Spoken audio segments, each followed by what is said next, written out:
Welcome to episode 42 and the first of 2024 of Lost in Immersion, your weekly 45-minute stream about innovation. As VR and AR veterans, we will discuss the latest news of the immersive industry. So, hello guys, welcome to 2024. I hope you had a very nice holiday time and that you are bringing us a lot of news for this beginning of the year. So, Fabien, if you want to start. Yeah, thanks. Happy New Year. So today, what I want to have a look with you guys is a LinkedIn post from the director of product at Niantic. So Niantic is the editor of Pokemon Go, and they are also like F-Wall, which is a web AR SDK. And Tom Emmerich is the very active on active voice on AR. So he did 24 predictions for the year, and what I like to do is to select a few of them, and we can discuss these together. Let's start with the first one. He says that spatial computing, like the term spatial computing, will knock off generative AI as the peak of expectations. There is a Gartner peak of technology expectations, and he says like spatial computing will lead in 2024. My guess is that he thinks that the release of the Apple Vision Pro next month is going to like create that hype bubble. So I'm curious to know what you think. If you think it's a correct expectation. Can start with you, Seb. Sure, it's definitely a trend. I'm sure, yeah, it's going to move forward with the launch of the Apple Vision Pro, which is scheduled in early February in the US. So, yeah, I'm sure it's going to be a hype at launch. We will see a lot of communication around it and experience being developed with it. So, yeah, I agree with him that it's going to be a trend this year. With this new device that is supposed to be very high quality and mainstream compared to the Vario, which is only used in business use case. So here, I'm sure there will be more influencer and people talking about it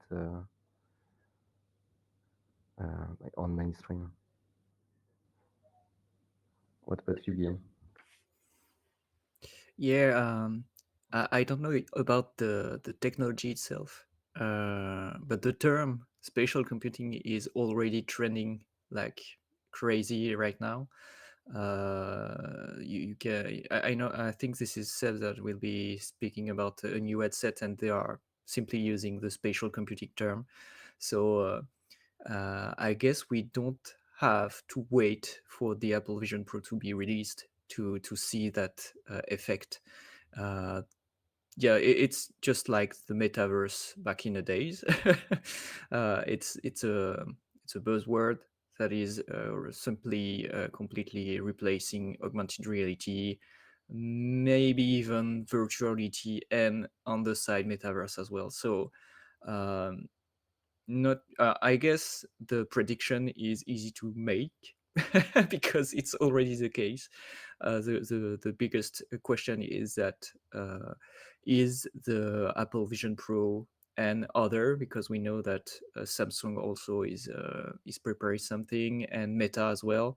So maybe more for the end of 2024, but we'll see if the video and the release strategy of the Apple Vision Pro will work once all the users, I guess it will be mainly developers at this point and professional, will see what they are doing, and if their strategy also for the Apple developer, because we know that if you are a certified Apple developer, you can have access to the Apple Vision Pro already for about 4 months, I guess.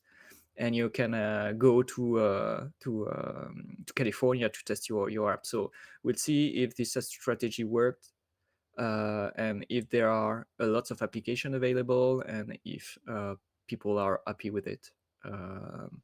Because we all know that the headset is one thing, but the applications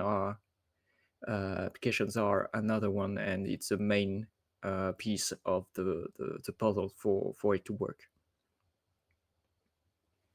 Yeah, I think as you were saying, like the buzzword and the reality are really two different things.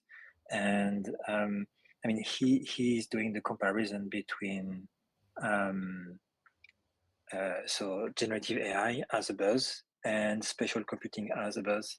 So we just need, I don't know, GPT-5 to make a buzz, and that prediction will fail. But the reality of the technology is maybe quite different. Okay. Next, prediction number 16: reliving memories become a killer app for mixed reality, as it allows consumers to be present in their past. So again, I think this is really pushed by the special videos of the Apple Vision Pro, and maybe also thanks to all the innovations that were made last year, with Nerf and Gaussian splatting and such. So yeah, what do you think, Seb?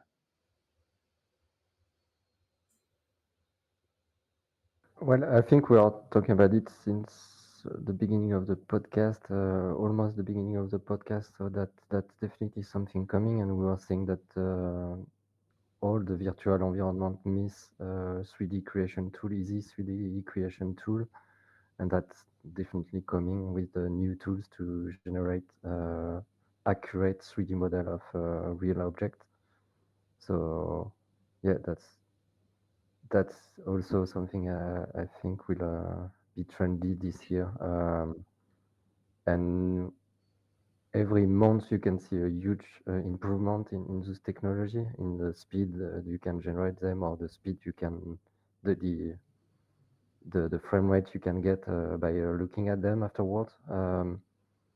So yeah, it's moving quickly. We were on it since a long time, and yeah, we can see that it's moving forward faster and faster. So that's definitely something I feel will be also trendy this year. Yeah, we already talked about this. I guess the memory thing is way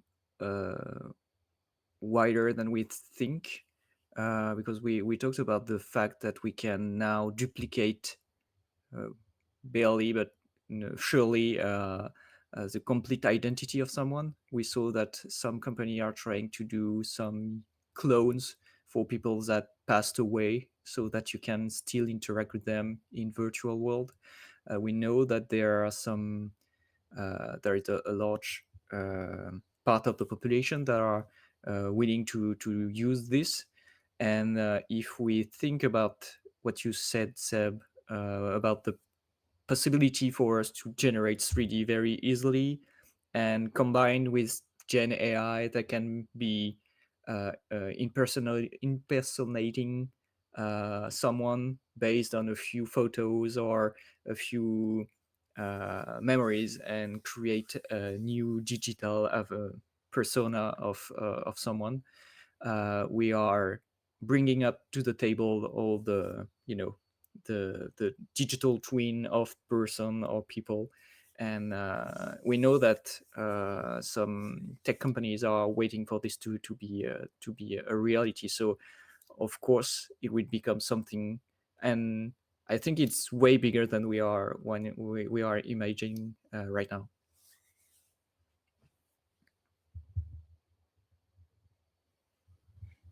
Okay, yeah, and it's actually linked to another predictions that he makes about, as you both said, hyper realistic avatars. Yeah. Okay, next. Mixed reality energized the fitness industry as a new opportunity to get people moving at home and the gym. I'm on my side, I'm a bit curious about this one because everyone who has tested headsets knows that doing fitness, like high intensity fitness, is maybe a bit difficult. Of course, simple movements like you can do on Beat Saber or the boxing apps are pretty cool. So yeah, maybe he's betting on people actually using that for a short period of time for doing fitness. So yeah, what do you think, Seb? Well, with the amount of headset that has been sold now, we can see that there is more and more people having this kind of headset, and you need for box or training.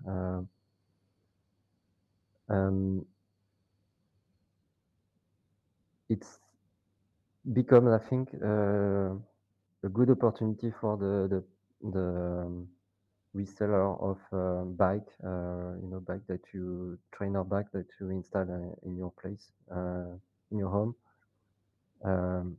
It starts to be really interesting to not only see a screen in front of you with a video that was done a couple of years ago now, and it's become easy to install a tablet in front of your home trainer and then bike and feel that you are biking in the street.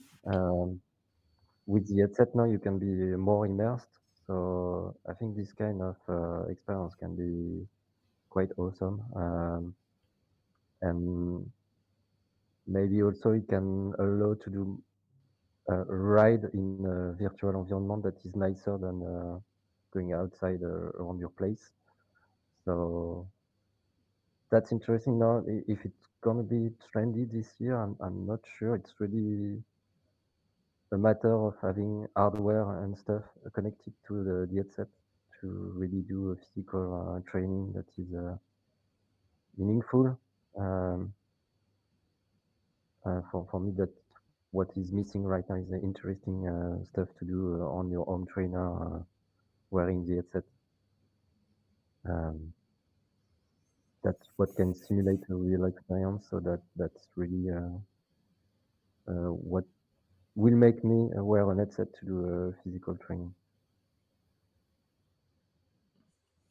Yes, What would you? I guess about the virtual reality survey we analyzed a few weeks back.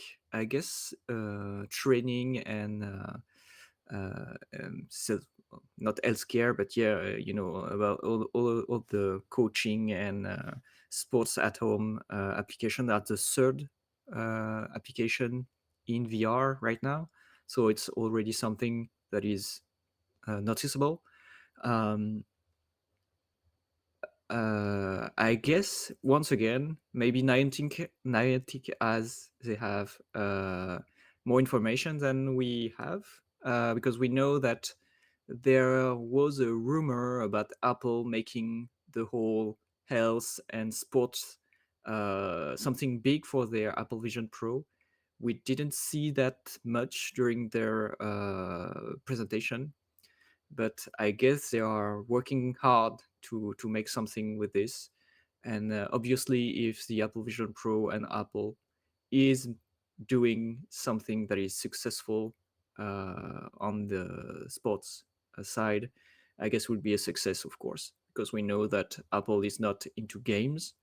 They are probably not that much in the VR application as well. They are not pushing it so much, and they are trying to work with the other studio to make these. So the only way for Apple to make a killer app would be through the coaching and sports application. So I think they maybe is giving us a hint here, and or is confirming that Apple is going that way in the upcoming months.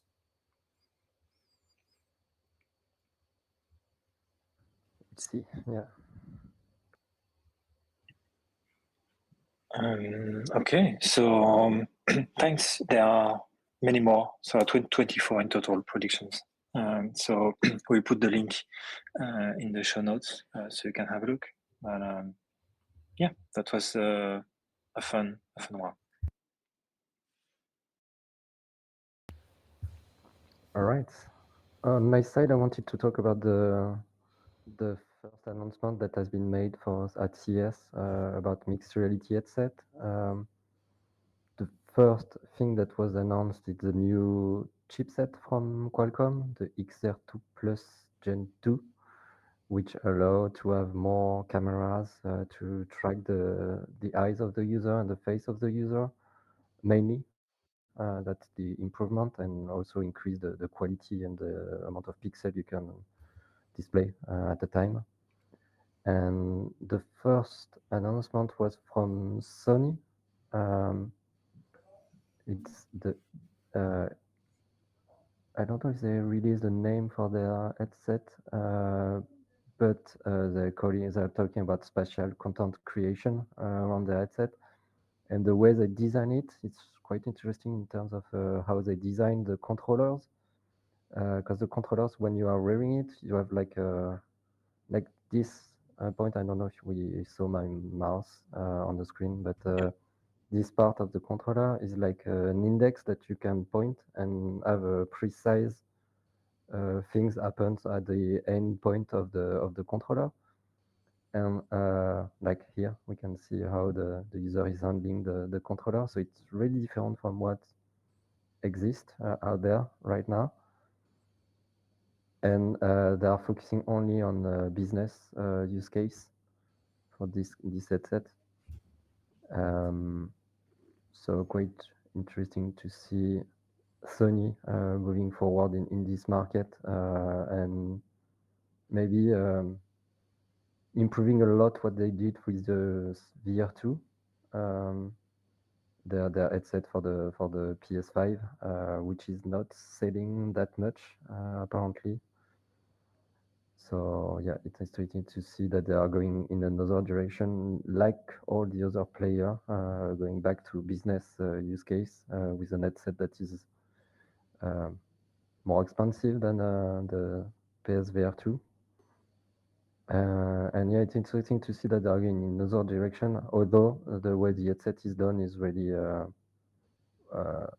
as the other headset done the same way. But the camera seems to be in front of the eyes, so maybe less distortion on screen. So that was the first one. There is also the NReal R2 Ultra, which is a new glasses from NReal. They did not announce which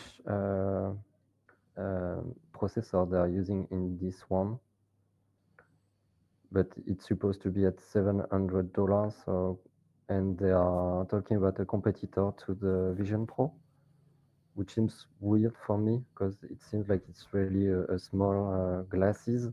So I don't know how they can fit the amount of hardware that is inside the Vision Pro. We'll see. I guess we'll have some feedback on use case and usage at CES.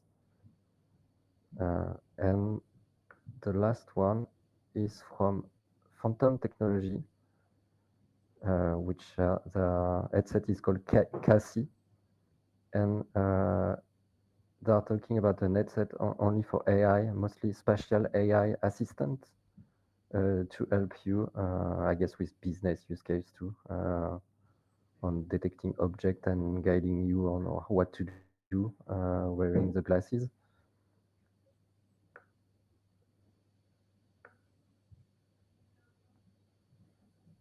So yeah, a lot of new headsets are being announced there at CES, and mostly right now they are talking about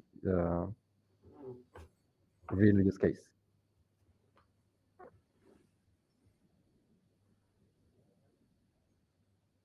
So here we can see the user asking to know where he left his bottle, and I guess the idea You're is not for you to sharing wear the the headset.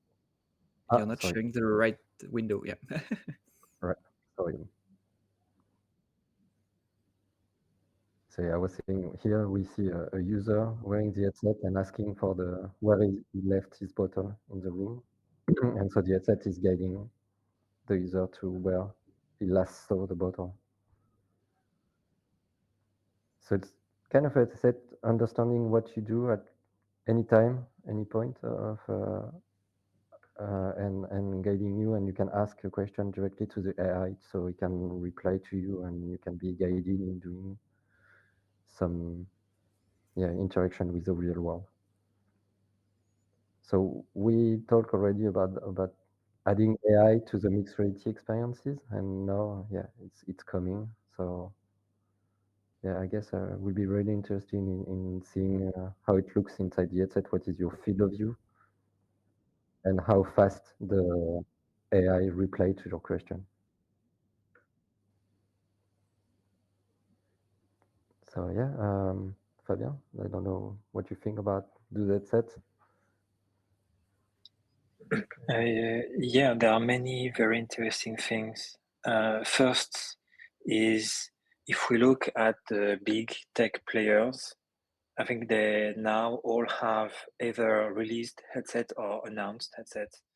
Google and Samsung, Apple, Meta, Sony. Like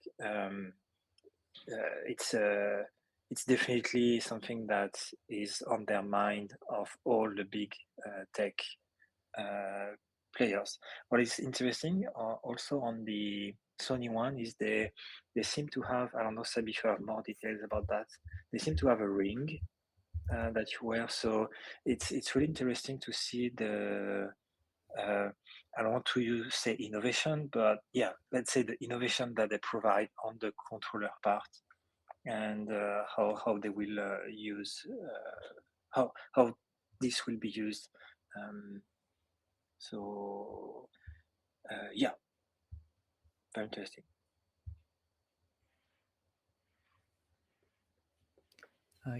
Just for just to know, don't you think that the Sony headset is like a clone of the Lynx headset? They are very look-like. Uh, about the design and the fact that the screen can go up. I really like that feature as a developer for us to keep the headset on and just have to flip the screens. It's very convenient.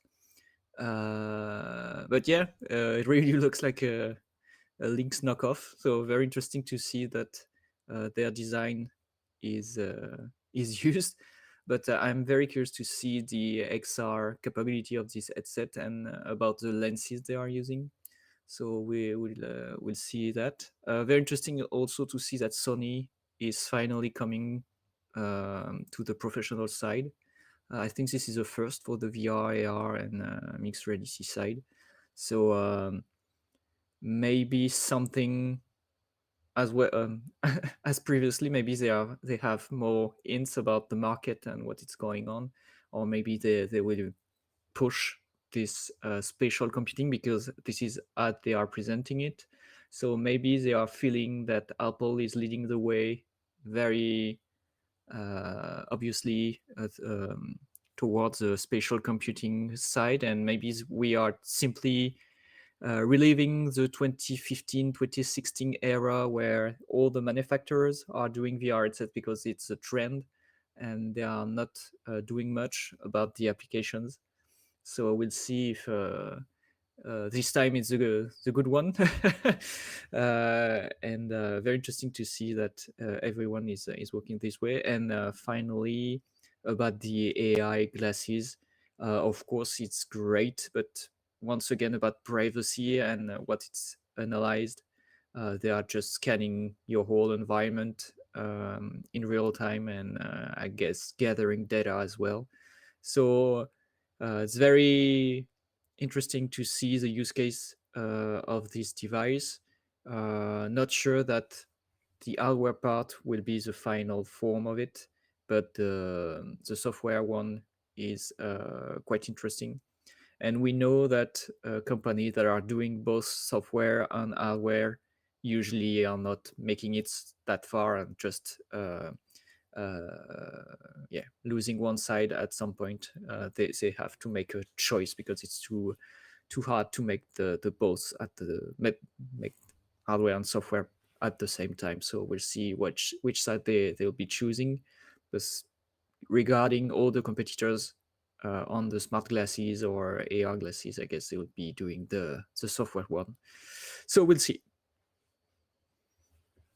Yeah, for me, I wanted also to mention that it's interesting to see that there are really two direction.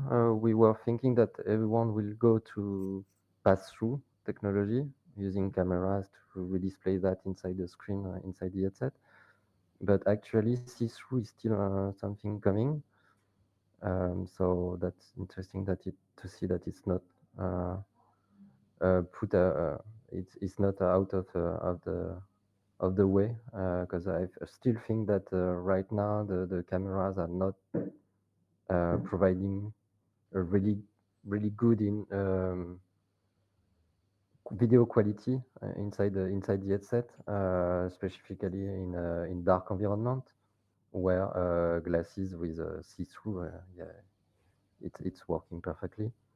So that's one point. The other thing you were mentioning that the design is the same as the Lynx. I don't think they are using the same kind of optic and lens,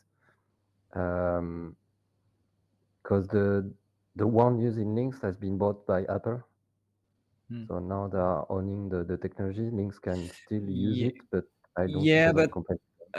Sony is owning the screens for the Apple Vision Pro, so there could be some arrangement here. Yeah, that's true.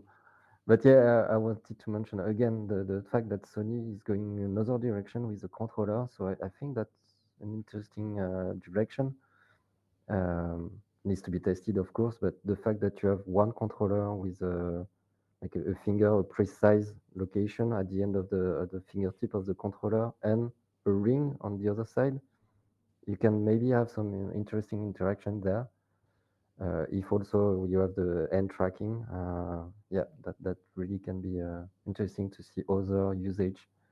Now it will make the development trickier because, of course, the development will need to be specific for this one.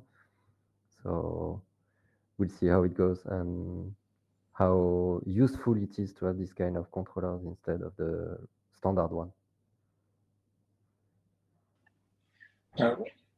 One word about what was what we saw on about the actual glasses compared to the Apple Vision Pro. I think we are already seeing a similar trend as the generative AI. Like people who are not experts in the field try to jump on the trend and write articles or posts about it and confuse things. Like so my bet for 2024 is that we will see a lot of confusions between terms and comparison between devices that are, as you were saying, Seb, like totally different. So yeah, you can get back to me on that at the end of the year, but here is my bet is done.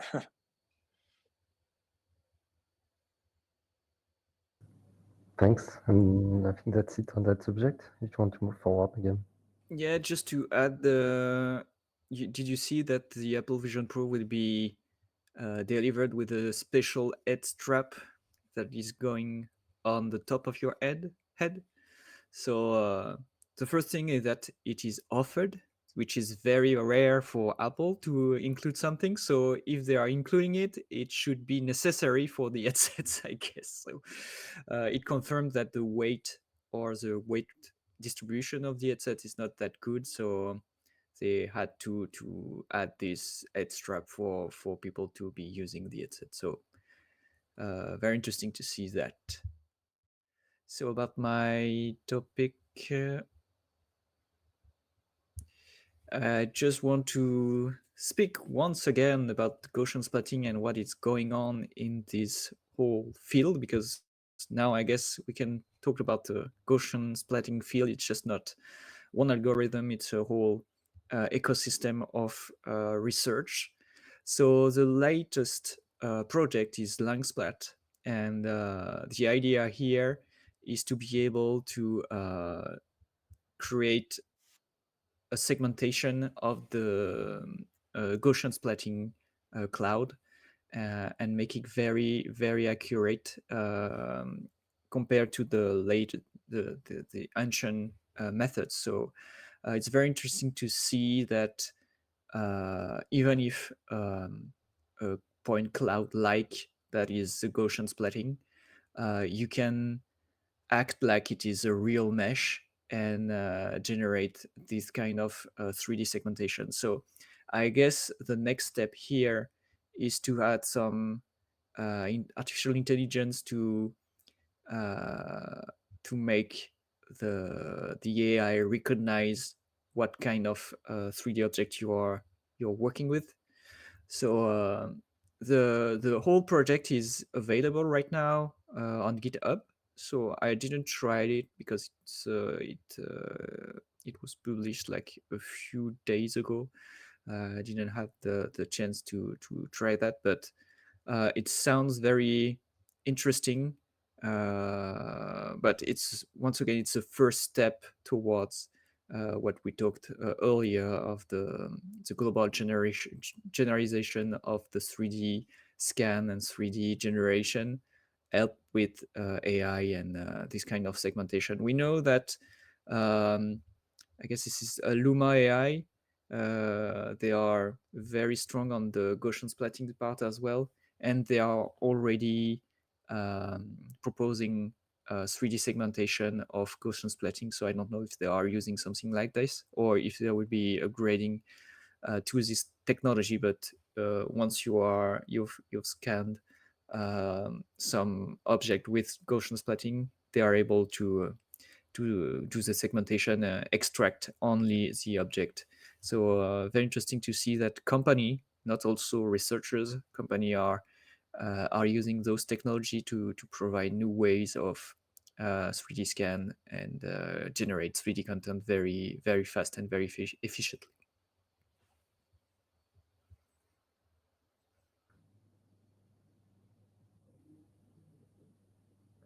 Oh, Fabien, what do you think?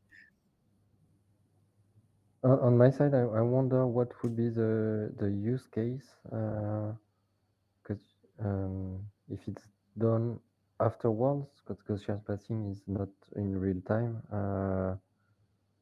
what would be the idea? Is it to have occlusion behind object and display a 3D object inside a 3D scene, and be able to have an occlusion behind object and see an object, a 3D virtual object going behind, or have an interaction with some part of the 3D. I don't know what could be the. I don't know if you have any idea on that, on what could be the use case for this segmentation. Well, the first one would be to do the contour of your 3D object instead of doing it by hand. Right now, the Gaussian splatting and filtering which blobs are integrated or not in your 3D object. So basically to extract 3D assets and bring them to another place, because we know that you can merge different Gaussian splatting cloud and make a whole scene about with this. And the second use case I'm seeing is about 3D object recognition. So just like the AI glasses did, where can you show me I don't know Xbox controller in your scene, and you can extract it automatically or point it in the Gaussian splatting. So if we think a bit forward about those technology, we know that you can basically now generate 3D splatting in real time ish, but I guess it will be in the upcoming months.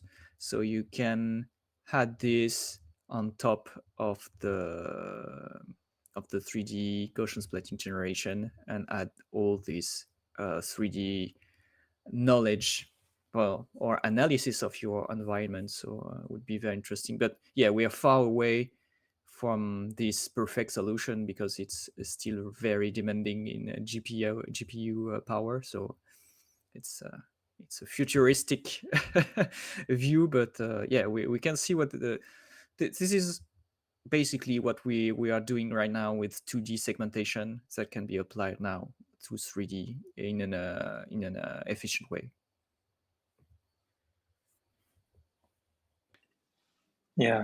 Yeah, I can see, like, for example, I don't know, for a building inspection or for industrial usage, like having a drone going very quickly into a zone, and then from the Gaussian splatting, being able to query things, where is this at the correct place, this kind of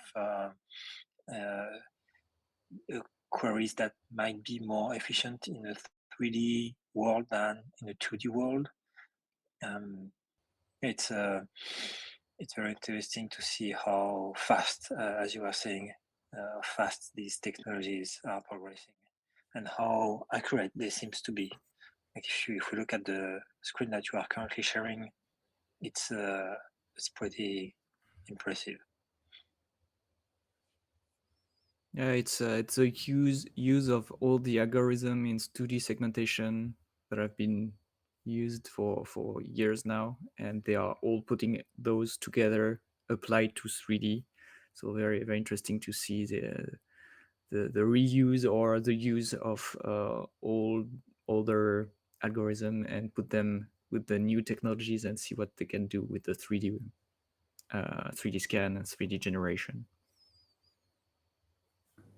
But yeah, if it can simplify the way to have only one product and extract that from the point cloud instead of having the table and the raw point cloud around it being displayed, and you need to do manually an eraser to remove the point you don't want. If that automatic, yeah, that can start to make do the way of making a real product in 3D faster, definitely. Yep.